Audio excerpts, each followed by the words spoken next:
ఓదార్చే దేవుడు, ఆదరించే దేవుడు, బలపరిచే దేవుడు, ఆయన హెచ్చించేవాడు, దీవించేవాడు, గణపరచేవాడు. ఆయన కృతజ్ఞత స్తోత్రములు చెల్లించుకుంటాం. స్తోత్రములు స్తోత్రములు స్తోత్రములు స్తోత్రములు, వందనాలు వందనాలు వందనాలు. యేసయ్యా నీకు స్తోత్రములు స్తోత్రం.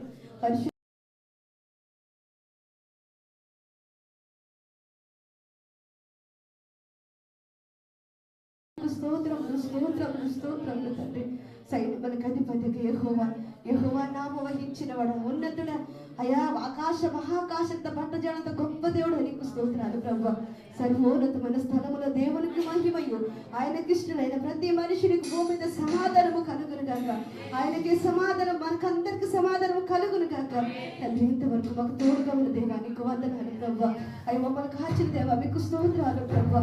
రాజువైన మా దేవని నామ నిత్యం సన్నతించబడును, పరిశుద్ధుల నీ నామ నిత్యం ఆరాధించబడును గాక. యెహోవా నామ నిత్యం ఘనపరచబడును గాక. యెహోవా కృప నిత్యం మాపై ఉండును గాక. తండ్రి ఇంతవరకు మాకు తోడు నడిపించిన తండ్రి నీకు వందనాలయ్యా. ఏమిచ్చినడము తెచ్చిన అందరి ఆరాధన మా యేసయ్య సమర్పిస్తున్న పరమ తండ్రి. హల్లెలూయా.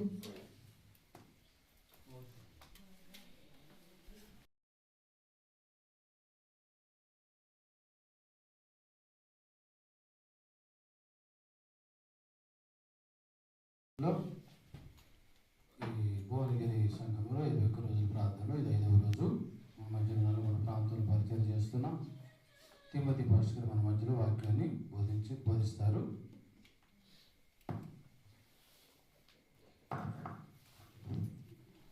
దేవునికి స్తోత్రం. మరి మొట్టమొదటిగా దేవాది దేవునికి నిండు మనసుతో నా కృతజ్ఞతాస్తుతులు, అలాగనే స్థానిక దైవజనులకు నా వందనాలు, అలాగనే కూడి వచ్చిన మీ అందరికీ నా వందనాలు.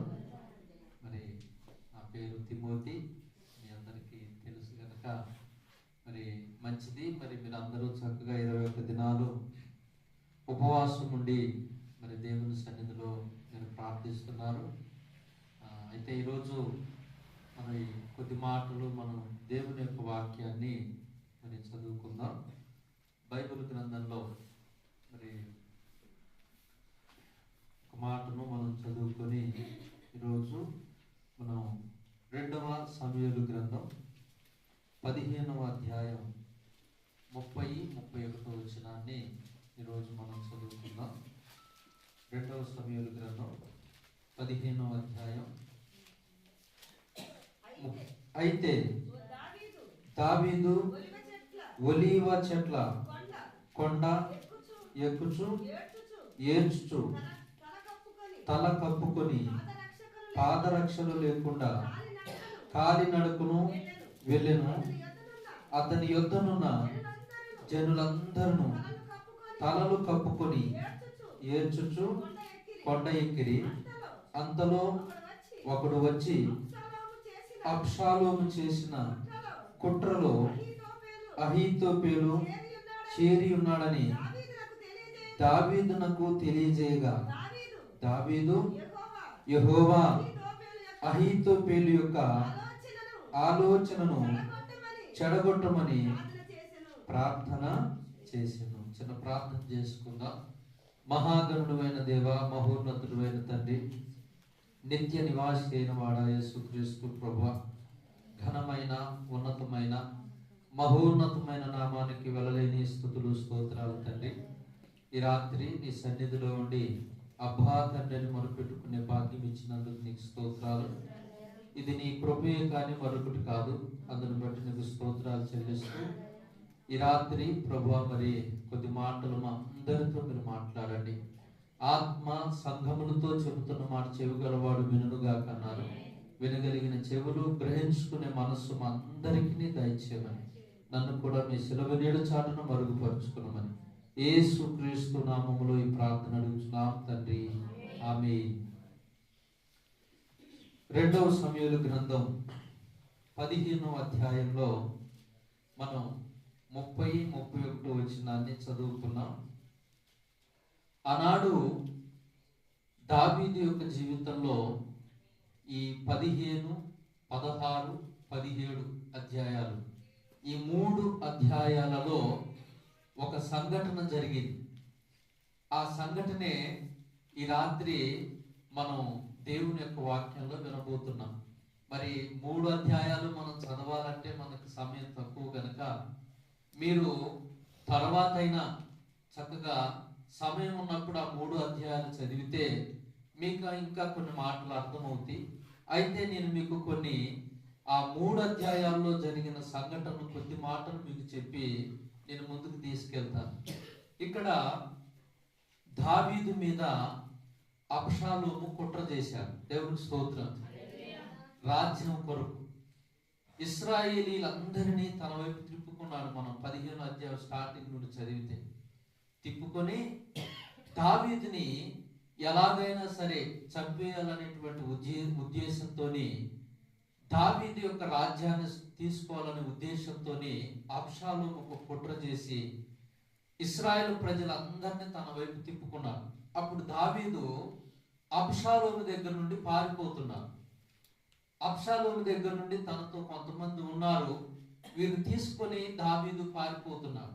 ఇక్కడ దావీదు దుఃఖం, దావీదు యొక్క వేదన, ఏడుస్తూ ఆ కొండ ఎక్కి వెళ్తున్నాడు. పాదరక్షలు లేవు, తల మీద ఒక మరి దాన్ని తువాలు కప్పుకున్నాడు, ఏడుస్తూ వెళ్తున్నాడు.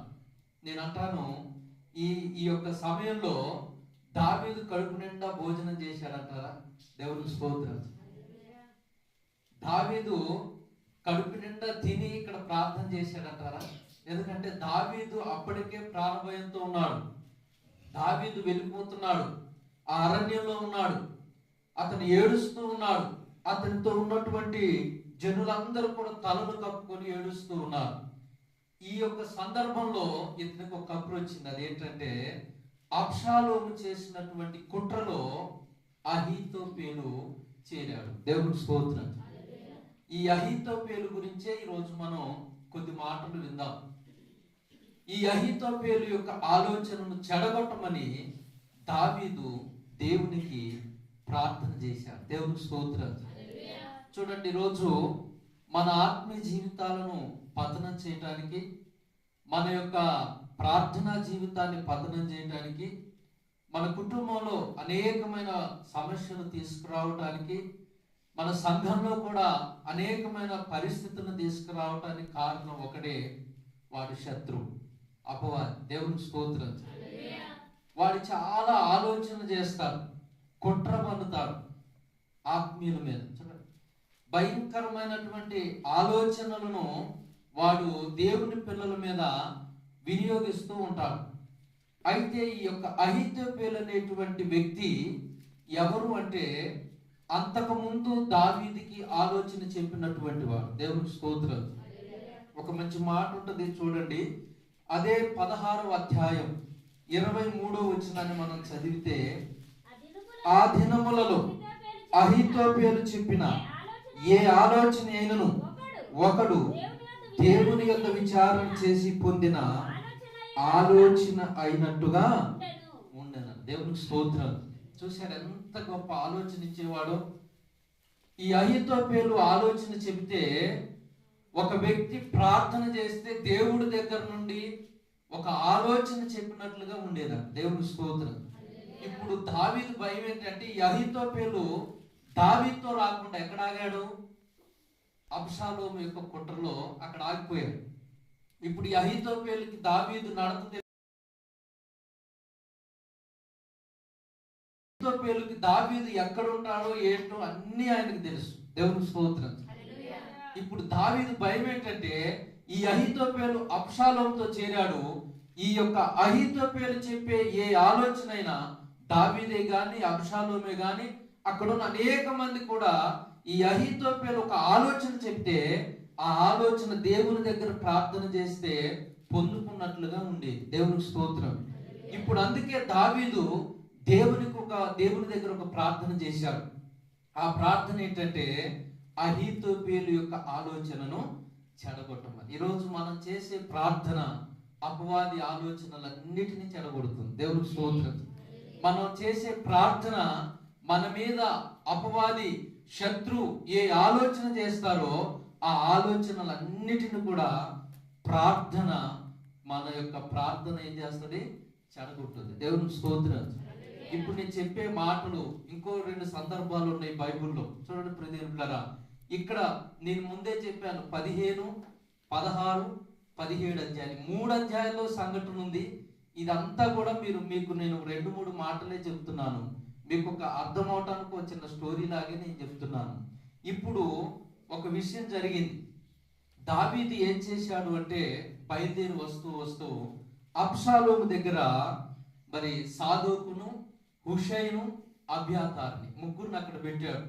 అక్కడ ఏం జరుగుతుందో, అక్కడ ఏ పరిస్థితులు జరుగుతున్నాయో, అబ్షాలోము ఏం చేస్తున్నాడో నాకు మీరు సమాచారం పంపించాలని చెప్పి ఆ ముగ్గురిని అక్కడ పెట్టాడు. ఇప్పుడు ఈ యొక్క 17వ అధ్యాయంలోకి వచ్చేసరికి అబ్షాలోము ఏం చేశాడంటే, ఈ అహీతోపేలుని పిలిచాడు, అలాగనే హుషైని పిలిచాడు. ఇప్పుడు మనం ఏం చేద్దాం? మా తండ్రి పారిపోయాడు కదా, అతను ఇప్పుడు ఏం చేద్దాం అన్నప్పుడు ఒక సంఘటన జరిగింది. చూడండి, అక్కడ ఒక మాట మనకు కనిపిస్తూ ఉంటుంది. చూడండి, దేవుని యొక్క వాక్యంలో మనం చదివినట్లయితే ప్రియదేవుని బిడ్డలారా, దేవుని యొక్క సన్నిధిలో 17వ అధ్యాయము 1వ వచనాన్ని మనం చదివితే, దావీదు అలసట నుండి బలహీనముగా ఉన్నాడు గనుక నేను అతని మీద పడి అతన్ని బెదిరించిన ఎడల అతని యొద్దనున్న జనులందరూ పారిపోదురు, రాజును మాత్రము హతము చేసి జనులందరినీ నీ తట్టు త్రిప్పెదను. నువ్వు వెదుకు మనిషిని నేను పట్టుకొనగా జనులందరూ వచ్చి నీతో సమాధాన పడుదురు గనక నీ చిత్తమైతే నేను 12,000 మందిని ఏర్పరచుకుని పోయి ఈ రాత్రి దావీదును తరిమి పట్టుకుందునని అహీతోపేలు అబ్షాలోముతో చెప్పాడు. దేవునికి స్తోత్రం. అహీతోపేలు అంటున్నాడు, దావీదు అలసట నంది ఉన్నాడు, దావీదు చాలా బలహీనమైపోయి ఉంటాడు, దావీదు అరణ్యంలో ఉన్నాడు, అతడు వెళ్ళిపోయి కొన్ని దినాలైంది కనుక సరైన ఆహారం లేక అతడు కృంగిపోయి ఉన్నాడు. ఇప్పుడు నేను 12,000 మందిని తీసుకుని వెళ్ళి దావీదుని హతం చేస్తా. దేవునికి స్తోత్రం. దావీదుని చంపేస్తాను, ప్రజలందరూ అతనితో ఉన్నవారు కూడా నీ వైపు తిరుగుతారు, నీ చిత్తమైతే నేను వెళ్తానన్నాడు. నీ తండ్రి ఎలుగుబంటి, తన పిల్లలను పోగొట్టుకున్న ఎలుగుబంటి వాడు. నీ తండ్రి మహాబలాఢ్యుడు. ఇప్పుడు నీ తండ్రి అలసటతో ఉన్నాడని నువ్వు అనుకుంటున్నావు, అతడు మహారౌద్రంతో ఉంటాడు. దేవునికి స్తోత్రం. అందుకనే మనం ఇప్పుడు ఈ ఆలోచన ప్రకారం చేయకూడదు. అతని మీద మనం పడితే ఎట్లా పడాలంటే ఇసుక రేణునంతగా పడాలి మనం పోయి. దేవునికి స్తోత్రం. తాను మొదలుకొని బేర్షెబ వరకు ఎంతమంది సైన్యముందు మొత్తాన్ని తీసుకొని మనం వెళ్ళి పడాలని చెప్పి హుషై చెప్పాడు. ఇప్పుడు అబ్షాలోము కూడా అహీతోపేలు చెప్పిన ఆలోచన కంటే హుషై చెప్పినటువంటి ఆలోచనే వాళ్ళందరికీ నచ్చింది. దేవునికి స్తోత్రం. ఎందుకంటే అబ్షాలోమును చంపాలని దేవుడు ఒక ఉద్దేశం కలిగి ఉన్నాడు. దేవునికి స్తోత్రం. అందుకనే ఇప్పుడు మనం ఇక్కడ చదివితే ఈ అధ్యాయం అంతా కూడా మనం చదువుకున్నట్లయితే హుషై చెప్పిన మాటనే అందరూ సమ్మతించారు. అబ్షాలోము, అక్కడ ఉన్న ఇశ్రాయేలు పెద్దలు, అహీతోపేలు ఆలోచన అక్కడ ఏమైంది? జరగలేదు. దేవునికి స్తోత్రం. ఎందుకు జరగలేదు అంటారు? అక్కడ దావీదు ఏం చేస్తున్నాడు? అహీతోపేలు కోసం ప్రార్థన చేస్తున్నాడు. మనం ప్రార్థన చేస్తూ ఉంటే అపవాది ఎన్ని ఆలోచనలు చేసినా ఆత్మ దేవుడు ఆలోచనలు ఏం చేస్తాడు? చెడగొడుతూ ఉంటాడు. దేవునికి స్తోత్రం. మనం చేయలేని పని మనం చేసే ప్రార్థన చేస్తుంది, మనం ఉపవాసం ఉండి చేసే ప్రార్థన చేస్తుంది.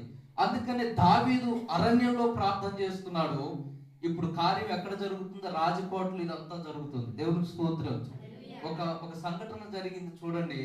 చివరిగా 23వ వచనం, 17వ అధ్యాయం 23వ వచనం చదివితే, అహీతోపేలు తాను చెప్పిన ఆలోచన జరగకపోవట చూచి గాడిదకు గంత కట్టి ఎక్కి తన ఊరునున్న తన ఇంటికి పోయి తన ఇల్లు చక్కబెట్టుకొని ఉరిపోసుకొని. దేవునికి స్తోత్రం. చూశారు? దేవునికి, దేవుని చిత్తానికి, దేవుని యొక్క ఆలోచనకు ఆయన వ్యతిరేకంగా ఆలోచన చేశాడు అహీతోపేలు. అందుకనే మనం దేవుని యొక్క వాక్యంలో చదువుతాం. సామెతలు 21:30లో యెహోవాకు విరోధమైన జ్ఞానమైనను వివేచనైనను ఆలోచనైనను నిలువనేరదు. దేవుని స్తోత్రం. ఇక్కడ దేవుడికి ఒక ఉద్దేశం ఉంది. దావీదు పట్ల దేవునికి ఒక ప్రణాళిక ఉంది. దావీదు పట్ల దేవునికి ఒక చిత్తం ఉంది. అబ్షాలోము చేసిందే కుట్ర. ఆ కుట్రలో అహీతోపేలు ఏం చేశాడు? పాల్గొందాడు. దేవునికి స్తోత్రం. దావీదు రాజుగా ఉన్నప్పుడేమో దావీదుకి ఆలోచన చెప్పాడు. ఇప్పుడు అబ్షాలోము రాజు అయ్యేసరికి అబ్షాలోముకి ఏం చేస్తున్నాడు? ఇతడు ఆలోచన చెప్పడానికి అక్కడ ఉండిపోయాడు. ఈ హుషై, అబ్యాతారు, ఈ మిగతా వీళ్ళు ఎవరైతే ఉన్నారో వీళ్ళు దావీదు పక్షానే ఉన్నారు. ప్రియ దేవుని సంగమా, ఈ రాత్రి ఈ మాటల్లో మనం తెలుసుకోవాల్సిన పరమార్థం, ఆత్మ సంబంధమైన అర్థం ఏంటంటే, అపవాది కూడా మన మీద, మన కుటుంబాల మీద, మన ఆత్మీయ జీవితాల మీద, మన సంఘం మీద అనేకమైన చెడగొట్టడానికి వాడు ఎన్నో ఆలోచనలు, కుట్రలు, కుతంత్రాలు చేస్తూ ఉండొచ్చు. కానీ మనము దేవుని సన్నిధిలో ఉపవాసం ఉండి ప్రార్థిస్తూ దేవుని దగ్గర, అయ్యా నా పట్ల నీ చిత్తం జరగాలి, నా పట్ల నీ ఉద్దేశం జరగాలి, నా పట్ల నీ ప్రణాళిక నెరవేర్చబడాలి, నా చుట్టూ ఎన్ని అపవాది ఆలోచనలు ఉన్నా సరే వాటన్నిటినీ నువ్వు చెడగొట్టు ప్రభు అంటే, ప్రభువే వాటన్నిటిని ఏం చేస్తాడు? చెడగొడతాడు. దేవునికి స్తోత్రం. వాడి ఆలోచనలు సరైనవి కావు, వాడి ఆలోచనలు మంచివి కావు, వాడి ఆలోచనలు దేవుని చిత్తానుసారమైనవి కావు. అందుకనే మనం దేవుని దగ్గర ప్రార్థించే వ్యక్తులుగా మనం ఉండాలి. ఉపవాసం ఉంటున్నాం, దేవుని సన్నిధిలో నిరంతరం మనం ప్రార్థన చేస్తున్నప్పుడు అపవాది యొక్క ఆలోచనలన్నిటినీ కూడా ఆ యొక్క దేవుడు ఏం చేస్తాడు? చెడగొడతాడు. ఈరోజు ప్రియ దేవుని సంగమా, మీరు ప్రార్థించండి, ఉపవసించి ప్రార్థించండి, నిరంతరం ప్రార్థన చేయండి. మీరు ప్రార్థన చేస్తూ ఉండగా దావీదు అరణ్యంలో ఉండి ప్రార్థన చేస్తున్నాడు. దావీదు ఏడుస్తూ ప్రార్థన చేస్తున్నాడు. దావీదు కాళ్ళకు కూడా పాదరక్ష లేవు. దావీదు తల మీద చేతులు పెట్టుకొని ఏడుస్తూ ఉన్నాడు. దావీదు అక్కడ చేస్తున్న ప్రార్థన రాజకోటలో దేవుడు ఒక అద్భుతమైన కార్యాన్ని జరిగించాడు. అహీతోబెలు ఎవరు అతను చంపలేదు. ఏం చేశాడు? అతడే తన ఇంటికి పోయి ఉరి వేసుకొని చనిపోయాడు. దేవుడికి స్తోత్రం. శత్రువును మనం ఏం చేయక్కర్లేదు. మనం ప్రార్థన చేస్తూ ఉంటే దేవుడే మన పక్షమున బల శౌర్యము కలిగిన సూర్యుని వలె మన పక్షాన నిలబడతాడు. దేవుడికి స్తోత్రం. ప్రభువా, ఇది నా చేత కాదు, నీవే నాకు సహాయం చెయ్యి. ప్రభువా, ఇది నా వలన జరిగేది కాదు, నీవే నా పక్షాన్ని నిలబడు. ప్రభువా, ఇదిగో నా కుటుంబంలో ఈ శోధన ఉంది, ఈ శోధన నుండి విడిపించుకోవటం నా చేత కావట్లేదు, నాకు సహాయం చేయి. ప్రభువా, ఇదిగో అపవాది అనేక విధాలుగా నా మీద నా కుటుంబం మీద దాడి చేస్తున్నాడు.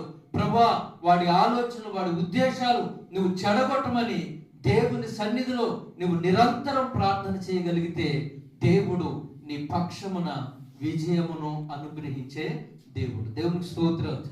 ఇంకొక వ్యక్తి ఉన్నాడు. ఎస్తేరు గ్రంథం 3వ అధ్యాయం తీస్తే అక్కడ ఒక వ్యక్తి మనకు కనిపిస్తాడు. చూడండి, ఎస్తేరు గ్రంథం 3వ అధ్యాయాన్ని మనం చదివితే అక్కడ ఒక సంఘటన, మనందరం చాలా మాటలు వింటూనే ఉంటాం. ఇక్కడ కూడా ఒక సంఘటన జరిగింది. ఎస్తేరు గ్రంథం చూసినట్లయితే 4వ అధ్యాయము మనం మొదటి వచనం చదివితే, జరిగినదంతయు తెలియగానే మొర్దెకై తన బట్టలు చింపుకొని గోనె పట్టాలు వేసుకొని బూడిద పోసుకొని పట్టణము మధ్యకు బయలు వెళ్ళి మహాశోకముతో రోదనము చేసి. దేవునికి స్తోత్రం. ఇక్కడ జరిగిన సంఘటన కూడా మీకు తెలుసు. మనం ఎస్తేరు గ్రంథంలో మనం చదివితే 2వ అధ్యాయంలో 3వ అధ్యాయంలో చదివితే హామాను అనే ఒక వ్యక్తి ఉన్నాడు. ఇతడు ప్రధానమంత్రి. అహష్వరేషు 127 సంస్థానాలకు రాజైన అహష్వరేషు దగ్గర ఇతడు ప్రధానమంత్రి. రోజు ఇతడు రాజగుమ్మము దగ్గరికి వెళ్తుంటే అందరూ అతనికి తల వంచి నమస్కారం చేస్తున్నారు. ఒకే ఒక అతను చేయట్లేదు. ఆయన ఎవరంటే మొర్దెకై. దేవునికి స్తోత్రం. ఎందుకంటే అతడు యూదుడు, అతడు దేవుని ఎరిగినవాడు. యూదుడు ఎవరి దగ్గర తల వంచినటువంటి వ్యక్తి అతనికి నమస్కారం చేయటం లేదు. ఈ విషయంలో హామానికి మనసులో కొంచెం కలత చెందింది. హామాను మొర్దెకై మీద పగబట్టాడు. అక్కడ జరిగిన సంఘటన అదంతా. హామాను అనుకున్నాడు, మొర్దెకై ఒక్కడిని చంపితే పని అవదు, మొర్దెకై జాతి వారందరిని ఏం చేయాలి? చంపేయాలి. ఒక శాసనం రాపించాడు అహష్వరేషు దగ్గర. ఆ పైన మీరు 3వ అధ్యాయం చదివితే ఇప్పుడు యూదులందరూ కూడా కలత పడ్డారు, కలవరం చెందారు. ఏం జరుగుద్దో? అతడు ప్రధానమంత్రి అహష్వరేష్ చక్రవర్తి, ఆయనకు శాసనం రాసిచ్చాడు. ఇప్పుడు యూదులందరిని ఏం చేయబోతున్నారు? చంపేయబోతున్నారు. ఒక కుట్ర పన్నాడు హామాన్, కేవలం అతనికి నమస్కారము చేయనందున. దేవుడికి స్తోత్రం. అతనికి సాగిల పడనందున, అతనికి అందరిలాగా ఇతను కూడా ఒక చిన్న తల ఉంచితే అతను సంతోషించాడు. కానీ మొర్దెకై ఏం చేశాడు? అసలు ఏమాత్రం కూడా అతనికి నమస్కారం చేయట్లేదు. నేను అంటాను, హామాను మొర్దెకై ఒక్కడిని చంపితే పని అయిపోయి ఉండేదో కానీ హామాన్ ఎంత కుట్ర పన్నాడంటే మొర్దెకై యొక్క జాతి వారందరినీ కూడా చంపడానికి ఆయన ఏం చేశాడు? శాసనం తయారు చేసేసాడు. ఇక్కడ ఒక అద్భుతమైన సంఘటన జరిగింది ప్రియదేవులారా. మొర్దెకై ఏం చేశాడు? ఉపవాసం ఉన్నాడు. మొర్దెకై గోనె పట్ట ధరించుకున్నాడు. మహా రోదనంతో దేవుని దగ్గర శోకంతో ఏం చేస్తున్నాడు? ప్రార్థన చేశాడు. ఎస్తేరు కబురు పంపాడు. ఎస్తేరు అన్నది, నాయనా, 1 రోజులైంది రాజు నన్ను పిలవక. విధికి వ్యతిరేక్తంగా రాజు ఆజ్ఞ లేనిదే నేను అతని ముందర నిలబడకూడదు. మొర్దెకై అంటాడు, నువ్వు అనుకుంటున్నావు రాని అయ్యానని నువ్వు తప్పించుకుంటాను అనుకుంటున్నావు, కానీ యూదులకు దేవుడు మరో దిక్కు నుండి సహాయం చేస్తాడు. దేవుడికి స్తోత్రం. నువ్వు సహాయం చేయకపోయినా పర్లేదు, కానీ నువ్వు మాత్రం ఏం చేయవు? తప్పించుకోలేవు. దేవుడికి స్తోత్రం. అప్పుడు ఎస్తేరు అంటే, సరే, విధికి వ్యతిరేక్తమైన నేను నా పనివారు 4 దినములు ఉపవాసం ఏం చేస్తాం? ప్రార్థన చేస్తాం. ఉపవాస ప్రార్థనలో గొప్ప శక్తి ఉంది. ఆమె ప్రార్థన చేసిన తర్వాత అహష్వరేషు యొక్క ఆ రాజకోటలోనికి వెళ్ళినప్పుడు అహష్వరేషుకి దయ పుట్టింది. దేవునికి స్తోత్రం. రాజదండ ఆమె వైపు ఎత్తాడు.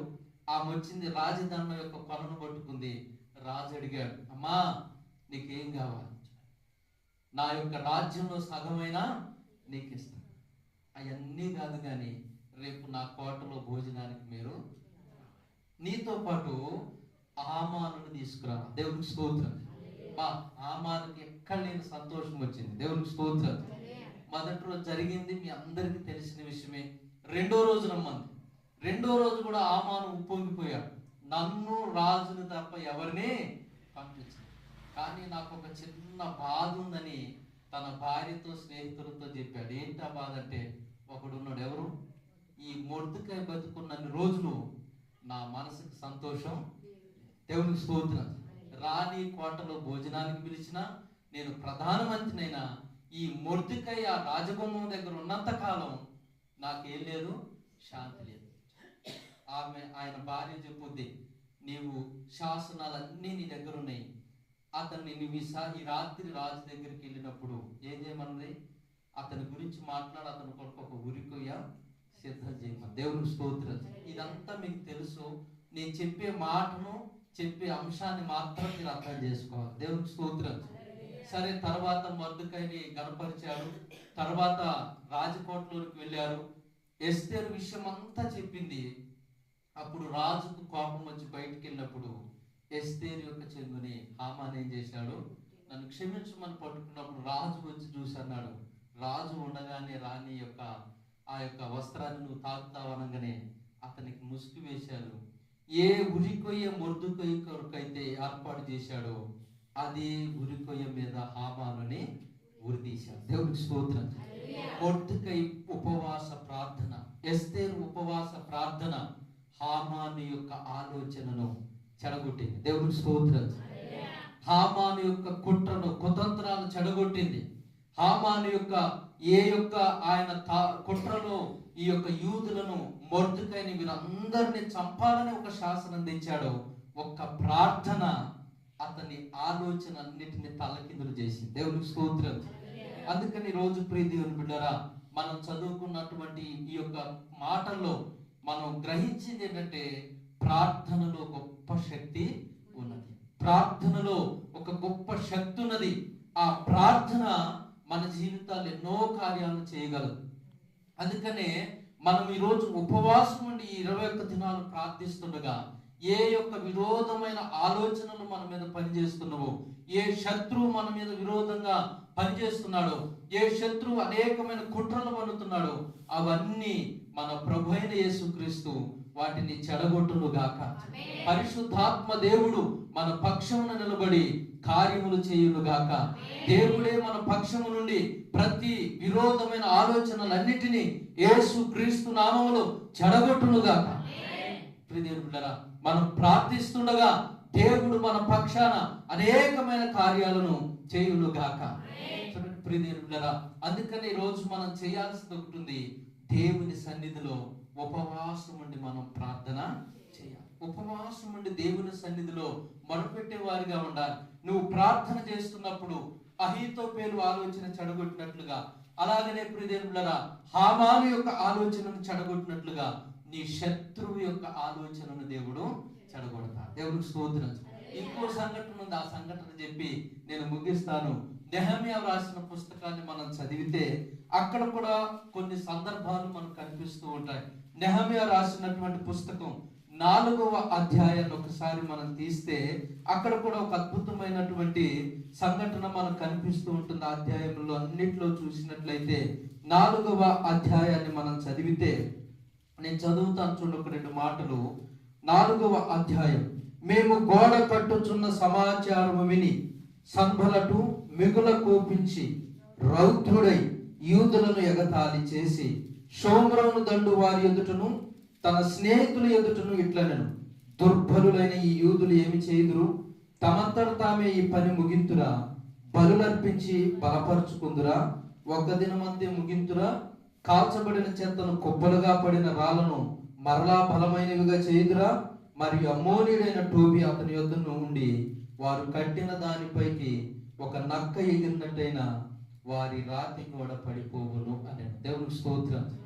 నెహమ్యా చూడండి, తన ఇశ్రాయేలీయులు ఉన్నటువంటి నెహమ్యా యెరూషలేములో దేవుని మందిరము పడగొట్టబడింది, గుమ్మాలు కాల్చబడ్డాయి, యెరూషలేము ప్రాకారాలు కాల్చబడ్డాయని విన్నప్పుడు నెహమ్యా యెరూషలేము వెళ్ళి దేవుని పని చేస్తున్నప్పుడు, దేవుని ప్రాకారాలను కట్టిస్తున్నప్పుడు, దేవుని యొక్క ఆ కాల్చబడిన గుమ్మాలను అతడు మరలా నిర్మిస్తూ ఉన్నప్పుడు సన్బల్లతు టోబీ అనేటువంటి వారు చూడండి, వాళ్ళు ఎంత ఎగతాళిగా మాట్లాడుతున్నారు. దేవుని స్తోత్రం.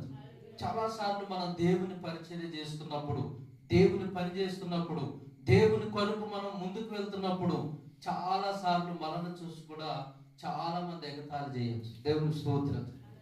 వచ్చిందండి, దేవుని స్తోత్రం, ఈయన ప్రార్థన చేస్తే జరుగుద్దండి. ఎగతాళి. సన్బల్లతు ఎగతాళి చేస్తున్నాడు, టోబియా ఎగతాళి చేస్తున్నాడు. ఈ చెత్తంతా ఒక రోజు నేను తీస్తారా, బలర్పించి బలపరుచుకుంటారా, వీళ్ళు కట్టే గోడ ఒక నక్క ఎగిరితే కూలిపోతున్నా. దేవుని స్తోత్రం. ఎంత ఎగతాళి. శత్రువు ఎప్పుడు కూడా మనల్ని ఎగతాళి చేస్తాడు. మనం ఉపవాసం ఉండి చర్చికి వస్తున్నాం, మన మనసులు ఏం మాట్లాడుతున్నాం, చాలా లేకపోతే పోయిన ఉపవాసం బాగా చేస్తున్నాం. దేవుని స్తోత్రం. ఎన్ని రకాల ఎగతాళి. అక్కడేమో హామాను కలతపరిచాడు, అక్కడేమో దావీదు గుండెల్లో భయం పుట్టించాడు అహీతోపెలు. అక్కడుండి ఏం చెప్తాడో, ఏం ప్లాన్ ఇస్తాడో, ఏం జరుగుద్దో, ఎందుకంటే దావీదు సమాచారం అంతా అతను ఒక ఆలోచనకర్త కనుక అతనికి తెలుసు. చూడండి, ఇక్కడేమో మొర్దెకై వీళ్ళందరికీ యూదులకి కలత పుట్టేటట్లు చేశాడు హామాన్.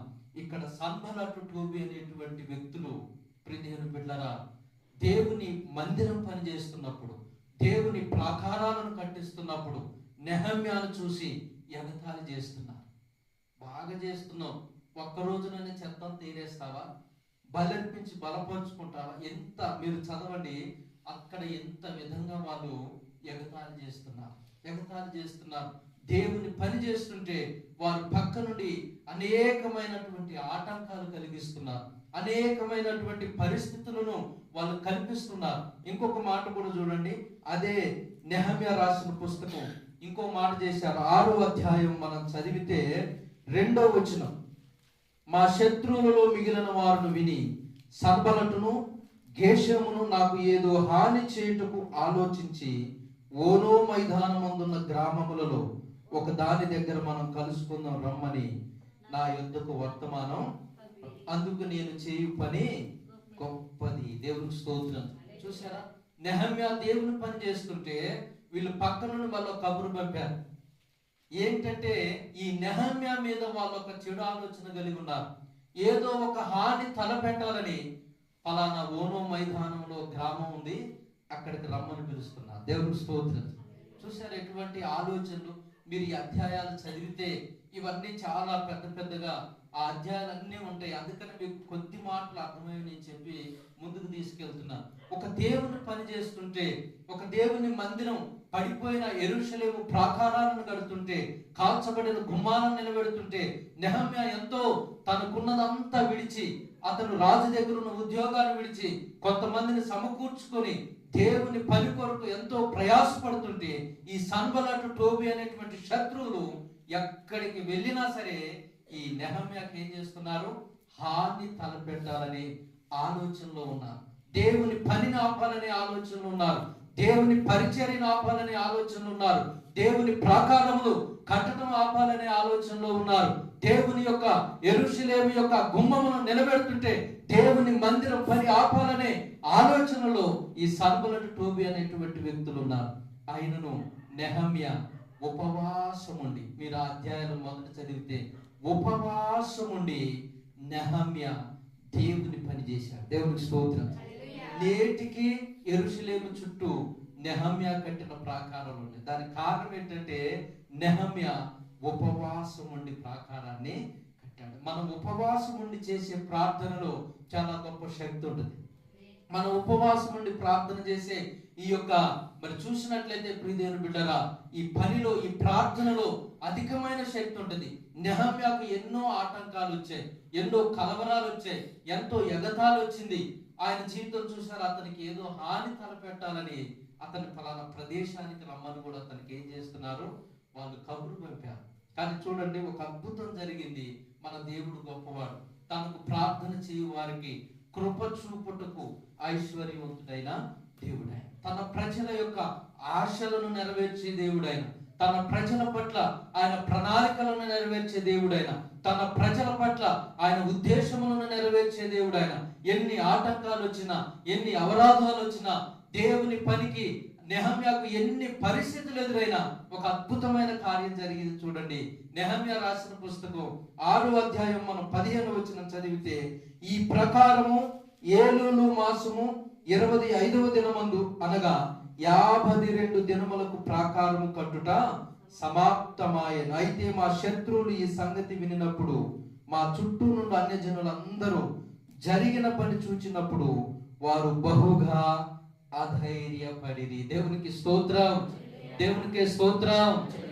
ఎంత ఆటంకపరిచారో నెహమ్యా ఈ 52 దినాలు కూడా ఉపవాసం ఉండి ఏం చేశాడు? దేవుని పని సంపూర్తి చేశాడు. దేవుడు అతనికి సహాయం చేశాడు. నెహమ్యా చాలా ప్రదేశాలు అంటాడు, ఆకాశమందు నివాసి ఉన్న దేవుడు మా యత్నములను సఫలం చేయండి. దేవునికి స్తోత్రం. ఒక చేత్తో పని చేస్తూ, ఒక చేత్తో కత్తిని పట్టుకొని ఉపవాసం ఉండి రాత్రి పగళ్ళు నెహమ్యా దేవుని పనిని 52 దినాల్లో సంపూర్తి చేసిన తర్వాత ఈ విషయం శత్రువులు విని, అక్కడున్న అన్యజనులు విని, వీళ్ళకి ఏం కలిగింది? అధైర్యం పుట్టింది. దేవునికి స్తోత్రం. గుండెల్లో భయం పుట్టింది. అమ్మో, వీరి దేవుడు గొప్పవాడు, వీరి దేవుడు శక్తిమంతుడు. ఎన్ని ఆటంకాలు, అభ్యంతరాలు, ఎగతాళి ఎన్నో చేశారు, కానీ పని పూర్తయిన తర్వాత వాళ్ళ గుండెల్లో ఏం పుట్టింది? అధైర్యం పుట్టింది. దేవునికి స్తోత్రం. దీని వెనక ఒకటి జరిగింది. నెహమ్యా తనతో ఉన్నవారు ఉపవాసం ఉండి దేవుని పనిని చేశారు. ప్రియ దేవుని సంగమా, మీరు ఉపవాసం ఉంటున్నారు. దేవుని సన్నిధిలో మీరు ఏ ప్రార్థన చేస్తున్నారో ఈరోజు దేవుని వాక్యం సెలవిస్తుంది, మీకు విరోధమైన ఏ ఆలోచనను యేసు నామములో నిలవనేరదు. దేవుని స్తోత్రం. అపవాది యొక్క ఆటంకాలన్నీ యేసు నామములో తొలగిపోను గాక. ప్రియదేవులారా, దేవుని యొక్క సన్నిధిలో మన ఆత్మీయ జీవితాలు, మన ప్రార్థనా జీవితాలను, మన భక్తిని చెడగొట్టడానికి దుష్టుడు, అపవాది, మన యొక్క శత్రువు ఏ ఆలోచన పన్నాడో మనం ప్రార్థిస్తుండగా అవన్నీ యేసు నామములో తుత్తునీలుగా తెంపబడును గాక. మనం అపోస్తలుల కార్యం 12:5 చదివితే సంఘము అత్యాసక్తితో ప్రార్థన చేస్తుంది. హేరోదు రాజు పేతురుని చంపాలని, అంతకుముందు యోహాన్ని తలచేదనం చేశాడు. పేతురుని చంపాలనే ఆలోచనలో అతను ఉన్నాడు. ప్రార్థన ఆ ఆలోచన ఏం చేసింది? తలకిందులు చేసింది. సంఘము ప్రార్థన చేస్తుండగా పేతురు ఉన్న గదిలోనికి దేవుడు తన దూతను పంపి పేతురుని చెరసాలలో నుండి బయటికి తీసుకొచ్చాడు. అక్కడున్న సంఖ్యలు ఊడిపడిపోయి పేతురు చీకటి గదిలో ఉన్నాడు. ఆ చీకటి గదిలో ఒక వెలుగు ప్రకాశించింది. ప్రియదేవులారా, అతనికి ఉన్నటువంటి సంఖ్యలు ఊడిపడిపోయాయి. అతన్ని చంపాలి అనుకున్నారు, కానీ అతడు ఆ రాత్రి ఏమయ్యాడు? తప్పించబడ్డాడు. వాళ్ళలో హేరోదుకి, అక్కడున్న శత్రు సైనికులకి వాళ్ళ హృదయాల్లో భయం, కలవరం పుట్టింది. దేవునికి స్తోత్రం. మనం ప్రార్థిస్తుండగా, మనం ఉపవాసం ఉండగా, మనం దేవుని సన్నిధిలో విజ్ఞాపన చేస్తుండగా శత్రువు గుండెల్లో భయము పుట్టును గాక. శత్రువు యొక్క ఆలోచనలు చెడగొట్టబడును గాక. శత్రువుకి అధైర్యం పుట్టును గాక. శత్రువు పారిపోవును గాక. ప్రియదేవులారా, ఈ రాత్రి మీరు కూడా దేవుని సన్నిధిలో నిరంతరం ప్రార్థన చేయాలి. దావీదు వలె ప్రార్థన చేయాలి. మొర్దెకై వలె ప్రార్థన చేయాలి. ఎస్తేరు వలె ప్రార్థన చేయాలి. నెహమ్యా వలె ప్రార్థన చేయాలి. దేవుని సన్నిధిలో నిరంతరం మీరు ప్రార్థన చేయాలి. మన దేవుడు 65వ కీర్తన 2వ వచనంలో ప్రార్థన ఆలకించే దేవుడైన. దేవునికి స్తోత్రం. రోమా 10:12 యూదుడని, గ్రీసు దేశస్థుడని ఏ భేదమును లేదు, తనకు ప్రార్థన చేయ వారందరికీ కృప చూపుటకు ఐశ్వర్యవంతుడైన దేవుడైన. దేవునికి స్తోత్రం. మీరు ఆకలితో దేవుని సన్నిధిలో ఒక పూట భోజనం మానేసి దేవుని సన్నిధిలో కన్నీరు విడుస్తుండగా ఆయన అన్యాయం చేసే దేవుడు కానే కాదు. మీ పక్షాన, దావీదు పక్షాన ఎలాగైతే కార్యం చేశాడో, ఎస్తేరు మొర్దెకై పట్ల ఎటువంటి కార్యం చేశాడో, నెహమ్యా పట్ల ఎటువంటి కార్యం చేశాడో, దేవుడు కూడా మీ ఆత్మ సంబంధమైన మీ కుటుంబంలో, సంఘంలో ఏ ఉద్దేశంతో మీరు ఇక్కడ ఉపవాసం ఉండి ప్రార్థన చేస్తున్నారో మీ ప్రతి ప్రార్థనకి ప్రభువు జవాబిచ్చును గాక. శత్రువుల గుండెల్లో అధైర్యం పుట్టును గాక. ప్రియదేవుని బిడ్డలారా, శత్రువులు అనేకులు చూసి వీరు దేవుడు గొప్పవాడని సాక్ష్యం ఇచ్చుదురు గాక. కనుక ఇవన్నీ జరగాలంటే మనం ఏం చేయాలి? దేవుని సన్నిధిలో ఉపవాసం ఉండి ప్రార్థన. మనం ప్రార్థన చేయటమే, నిరంతరం ప్రార్థన చేయటమే, దేవుని సన్నిధిలో ప్రార్థించటమే, ఉపవసించటమే మనం చేయగలిగింది. అదే దేవునికి స్తోత్రం. మనం చేయగలిగింది చేసినప్పుడు మీరు చూడండి, ఇంకా చాలా మంది భక్తులు ఉన్నారు బైబిల్లో. వాళ్ళు ఎన్ని శ్రమలలో ఉన్న వాళ్ళు చేసిన పని ఏంటి? ప్రార్థన చేశారు. దేవునికి స్తోత్రం. వాళ్ళు ఎన్ని పరిస్థితులు ఉన్నాయి, శత్రువులు ఎగతాళి చేయని, శత్రువులు అనేకమైన ఆలోచనలు పనని, వాళ్ళు కుట్ర పనని, ఇంకేదైనా చేయని, అంటే అక్కడ జరిగిన సందర్భాలు మాత్రమే మీకు చెప్తున్నాను. ప్రియదేవులారా, ఎన్ని పరిస్థితులు వాళ్ళ చుట్టుముట్టు ఉన్నా వారి ప్రార్థన ఆగలేదు. దేవుని స్తోత్రం. వారి ఉపవాసాలు ఆగలేదు. వారు దేవుని సన్నిధిలో చేసే భక్తి ఏ మాత్రం కూడా ఆగలేదు. కాబట్టి ఈ రోజు మనం జ్ఞాపకం చేసుకోవాల్సింది ప్రియదేవులారా, అపవాది యొక్క కుతంత్రములను మనం ఎరగిన వారమేమి కాదు. దేవుని స్తోత్రం. కాబట్టి మనం ప్రార్థిస్తున్నప్పుడు, దేవుని సన్నిధిలో మొరపెడుతున్నప్పుడు, దేవుని సన్నిధిలో విజ్ఞాపన చేస్తున్నప్పుడు దేవుడు మన పక్షమున తప్పకుండా కార్యాలను చేస్తాడు. మన దేవుడు మంచివాడు, మన దేవుడు కృపగలవాడు, మన దేవుడు కరుణ కటాక్షములు కలిగిన దేవుడు. మన దేవుడు తన ప్రజలను ఎన్నడూ విడవని ఎడబాయనటువంటి దేవుడు. దేవునికి స్తోత్రం.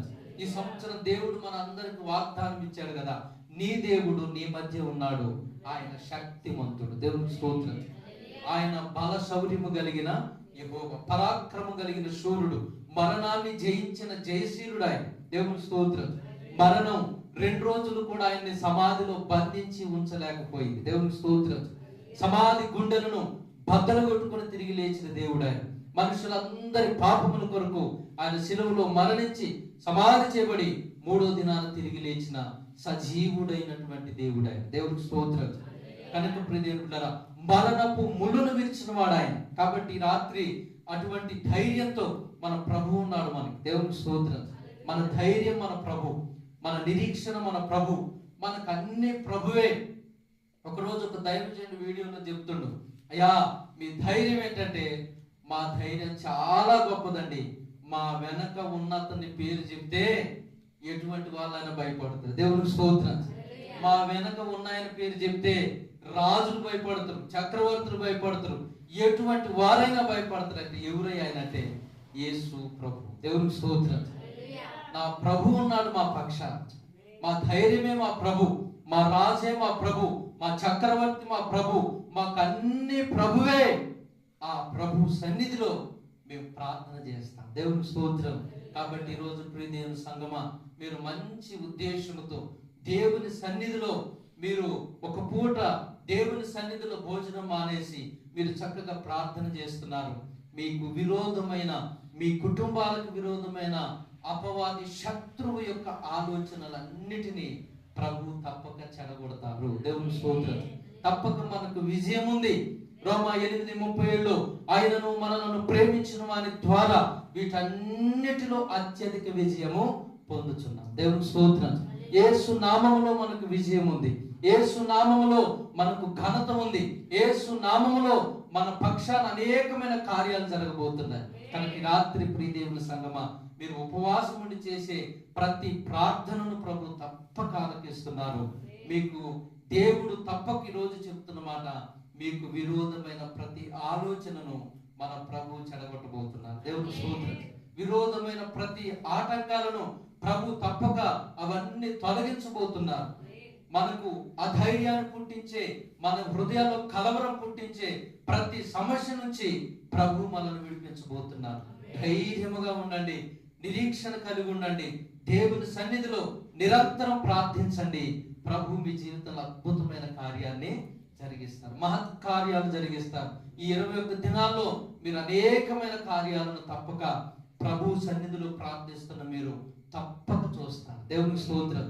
మనం చేసే ప్రార్థన, మనం చేసే పరిచర్య, మనం ఉండే ఉపవాసం, మనం దేవుని కొరకు చేసిన సమర్పణ ఏది కూడా ఆయన మరచిపోయే దేవుడు కానే కాదు. దేవునికి స్తోత్రం. ఆయనకు మన పట్ల ఉన్న ఉద్దేశాలను మర్చిపోయే దేవుడు ఆయన కానే కాదు. ఆయనకు మనల్ని ఎరిగిన వాడు ఆయన, మన సమస్తమును ఎరిగిన వాడాయన, నీ స్థితిని ఎరిగిన వాడాయన, నీ ప్రతి పరిస్థితిని ఎరిగిన వాడాయన, నీ అవమానమును ఎరిగిన వాడాయన, నీ నిందను ఎరిగిన వాడాయన, నీ ప్రతి బలహీనతలు ఎరిగిన వాడాయన, నీ ప్రతి కన్నీటిని చూసేవాడాయన, నీ ప్రతి ప్రార్థనను వినే దేవుడు ఆయన. దేవుని స్తోత్రం. ప్రియమిత్రులారా, నీవు దేవుని సన్నిధిలో ఏం చేశావో దాన్ని మరచిపోని దేవుడు ఆయన. దేవుని స్తోత్రం. కాబట్టి ఈ రాత్రి ప్రియ దేవుని సంగమా, మీరు ధైర్యం తెచ్చుకొని ఈ రాత్రి ప్రభు సన్నిధిలో ఈ మాటలను మీరు జ్ఞాపకం చేసుకోండి. చక్కగా మీరు కూడా ప్రియ దేవుని బిడ్డలారా చదువుకోండి. ఆ యొక్క 2 సమూయేలు గ్రంథం 15, 16, 17 అధ్యాయాలు, ఎస్తేరు గ్రంథం 2, 3, 4, 5, 8 వచనాల వరకు, 8 అధ్యాయాల వరకు, నెహమ్యా గ్రంథం 2వ అధ్యాయం నుంచి 8వ అధ్యాయం వరకు మీరు చదివితే నేను చెప్పిన ప్రతి మాటలు కూడా అక్కడ మీకు ఇంకా కొన్ని మాటలు అర్థమవుతాయి. మీరు బలపరచబడతారు. ఆయన వాక్యం మిమ్మల్ని ధైర్యపరుస్తుంది. మీరు కూడా దేవుని సన్నిధిలో ప్రార్థన చేయండి. దేవుడు ఇచ్చేటువంటి విజయాలను మీరు తప్పక స్వాధీనం చేసుకోండి. దేవుని స్తోత్రం.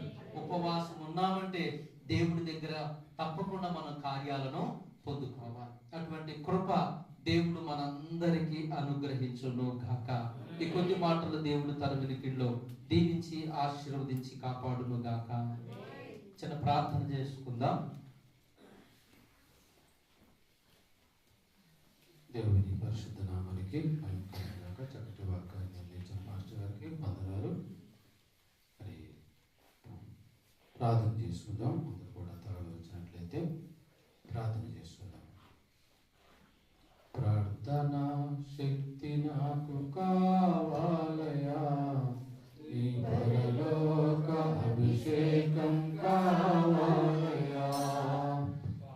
ప్రార్థన శక్తి నాకు కావాలయా, ఈ పరలోక అభిషేకం కావాలయా. యేసయ్యా కావాలయ్యా, నీ ఆత్మ అభిషేకం